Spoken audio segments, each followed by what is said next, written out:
महिला प्रजनन प्रणाली ये एक ऐसा कॉम्प्लेक्स सिस्टम है, पर क्या हमने कभी सोचा है कि ये असल में काम कैसे करता है? आज हम इसी के बारे में बात करेंगे, इसके सारे रहस्यों को समझेंगे। जुड़वा बच्चों के पीछे की बायोलॉजी से लेकर रिप्रोडक्टिव हेल्थ के जरूरी पहलुओं तक सब कुछ आराम से। इस पूरे टॉपिक को अच्छी तरह समझने के लिए हमने इसे 5 हिस्सों में बांट दिया है। हम सबसे पहले इसके बेसिक स्ट्रक्चर से शुरू करेंगे, फिर जुड़वा बच्चों की दिलचस्प दुनिया को जानेंगे, मासिक धर्म चक्र को समझेंगे और आखिर में हेल्थ और सेफ्टी से जुड़ी जरूरी बातों पर भी ध्यान देंगे। चलिए तो सबसे पहले इसकी बनावट को ही देख लेते हैं। महिला प्रजनन प्रणाली का जो मेन ऑर्गन है वो है अंडाशय या ओवरी। लेकिन ये अकेला काम नहीं करता, ये एक बहुत ही कॉम्प्लेक्स और शानदार सिस्टम का हिस्सा है जहां सब कुछ एक दूसरे से जुड़ा हुआ है। तो देखिए, इस पूरे सिस्टम में कई ज़रूरी हिस्से हैं। इसमें ओवरीज की एक जोड़ी है जो अंडे बनाती है, फिर अंडवाहिनी और गर्भाशय हैं जो एक तरह से रास्ता तैयार करते हैं, और यहाँ तक कि बार्थुलिन जैसी सहायक ग्रंथियां भी हैं जो अपना सपोर्टिंग रोल निभाती हैं। और यहाँ पर ये चीज़ और भी मज़ेदार हो जाती है। सोचिए कि अंडाशय एक टीम की तरह है जो बारी बारी से मतलब शिफ्ट में काम करते हैं। हर महीने एक अंडाशय जिम्मेदारी लेता है और एक अंडा रिलीज करता है, जबकि दूसरा उस महीने आराम करता है। प्रकृति का कितना एफिशिएंट डिजाइन है ना? अंडा रिलीज होने के बाद वो एक सफर पर निकलता है अंडवाहिनी या फेलोपियन ट्यूब के जरिए, जिसके 3 हिस्से होते हैं। ये सफर बहुत ही जरूरी है क्योंकि इसके बीच के हिस्से यानी तुम्बिका में ही आमतौर पर फर्टिलाइजेशन होता है, अगर स्पर्म वहां मौजूद हो तो। अब अगला स्टॉप है गर्भाशय, एक ऐसा ऑर्गन जिसकी 3 परतें होती हैं, पर जो सबसे अंदर की परत है एंडोमेट्रियम, वो बहुत खास है। यही वो जगह है जहां एक फर्टिलाइज्ड अंडा आकर जुड़ता है, और मासिक धर्म चक्र में भी इसका सबसे बड़ा रोल होता है, जिसके बारे में हम अभी आगे बात करेंगे। चलिए अब एक ऐसे मिथक की बात करते हैं जिससे बहुत गलतफहमियां होती हैं, हाइमन। बहुत लोग ऐसा मानते हैं कि इसका होना या ना होना किसी के यौन अनुभव का पक्का सबूत है, पर क्या विज्ञान भी यही कहता है? नहीं, विज्ञान इस बारे में बिल्कुल साफ है, ये सिर्फ एक मिथक है। हाइमन एक बहुत ही नाजुक झिल्ली होती है जो कई नॉन सेक्सुअल एक्टिविटीज से भी टूट सकती है, जैसे कि खेल कूद, साइकिल चलाना या अचानक गिर जाना। तो इसे वर्जिनिटी का भरोसेमंद इंडिकेटर मानना बिल्कुल गलत है। और ये बात समझना बहुत जरूरी है। मेडिकल एक्सपर्ट्स और वैज्ञानिक सभी इस बात पर एक मत हैं कि किसी के यौन इतिहास का पता लगाने के लिए हाइमन का इस्तेमाल करना वैज्ञानिक रूप से पूरी तरह गलत है, और इससे बहुत सारी गलत धारणाएं भी बनती हैं। अब एक ऐसे टॉपिक पर आते हैं जो हमेशा से ही बहुत आकर्षक रहा है, जुड़वां बच्चे।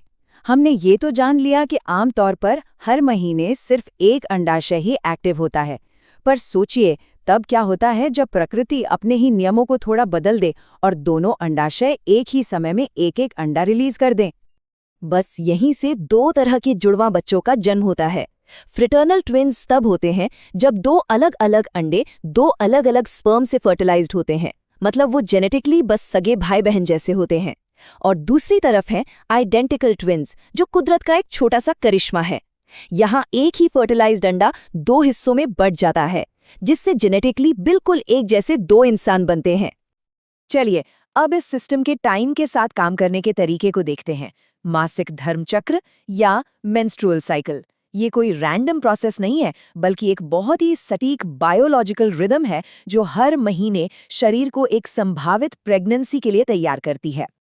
औसतन ये पूरा चक्र लगभग हर 28 दिनों में अपने आप को दोहराता है। हालांकि ये हर किसी के लिए थोड़ा अलग हो सकता है, और इसमें थोड़ा बहुत उतार चढ़ाव होना बिल्कुल नॉर्मल है।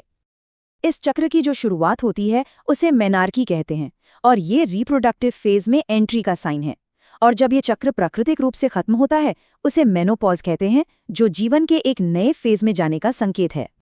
ये पूरा चक्र असल में हॉर्मोन्स का एक जटिल डांस है, लेकिन अगर हम प्रजनन क्षमता की बात करें तो सबसे जरूरी घटना है ओव्यूलेशन, जो लगभग 14वें दिन होती है। यही वो छोटा सा टाइम विंडो है जब प्रेगनेंसी संभव हो सकती है।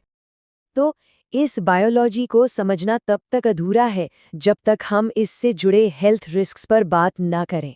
एक बहुत ज़रूरी पहलू है सेक्सुअली ट्रांसमिटेड इन्फेक्शंस या STIs, जो बैक्टीरिया और वायरस से होते हैं और रिप्रोडक्टिव हेल्थ पर गंभीर असर डाल सकते हैं।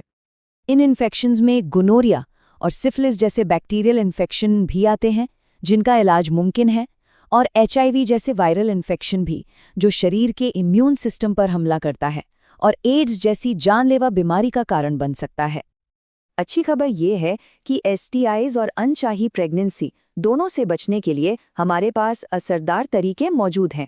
गर्भनिरोधक या कॉन्ट्रासेप्शन के बारे में जानकारी रखना, अपनी रिप्रोडक्टिव हेल्थ की जिम्मेदारी लेने और सोच समझकर फैमिली प्लानिंग करने का एक बहुत ज़रूरी हिस्सा है। गर्भनिरोध के भी कई तरीके हैं, कुछ प्राकृतिक हैं तो कुछ कंडोम जैसे फिजिकल बैरियर। इसके अलावा IUD जैसे मेडिकल डिवाइसेस और परमानेंट सर्जिकल ऑप्शन भी हैं। हर तरीके का काम करने का अपना एक अलग मैकेनिज्म, फायदे और नुकसान हैं। तो अपनी रिप्रोडक्टिव हेल्थ को बनाए रखने का सबसे ज़रूरी मैसेज बहुत सीधा और सरल है। जानकारी रखिए, सुरक्षित व्यवहार अपनाइए और अगर कोई भी सवाल या शक हो तो डॉक्टर से सलाह लेने में बिल्कुल भी झिझकिए मत। रोकथाम और सही समय पर पता चलना ही सबसे ज़रूरी है। आखिर में ये सब हमें एक ज़रूरी बात सिखाता है। जब हम अपने शरीर के कामकाज को, उसके रहस्यों को समझते हैं तो हमें अपने स्वास्थ्य और अपनी भलाई के लिए बेहतर फैसले लेने की ताकत मिलती है। और ज्ञान ही तो असली ताकत है, खासकर जब बात हमारी अपनी बायोलॉजी की हो।